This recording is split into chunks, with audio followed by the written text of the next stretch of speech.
Welcome back to Wooden Shoe Motorsports. As we here are always up for a challenge, today we got ourselves a real good one. So here we are with Brian and Dan. Say hi, guys. Hola. Hi, guys.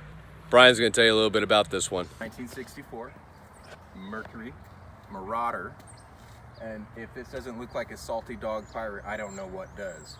Oh wait, look, I can see this tire through the rim, or the trim too. It has a 390 paired up to a C6 automatic transmission with a bad, to the bone, one leg differential in the back. So we have tread on one tire, not so much the other.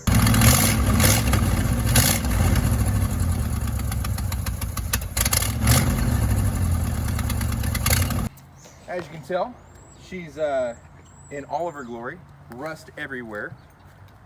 In fact, I defy you to find a spot that doesn't have rust on it. Every panel, everywhere. Hey, the tags are current.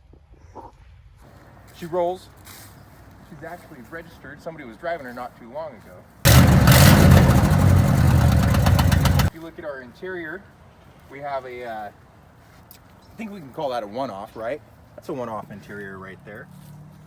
Some of the dome lights still work. Some of the accessory lights still work.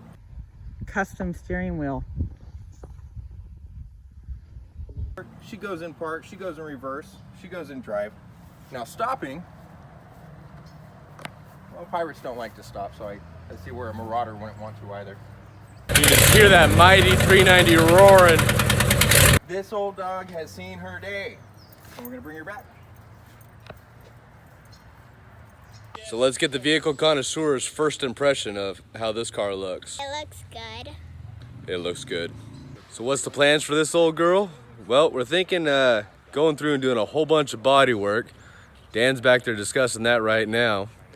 Maybe give it about a 3-inch drop some different wheels on it, pull the motor, send the motor over to Dirk over at the shop, have him do his thing over there. We'll see where this one ends up. Say goodbye to this old girl. Stay tuned, there'll be more coming up on her.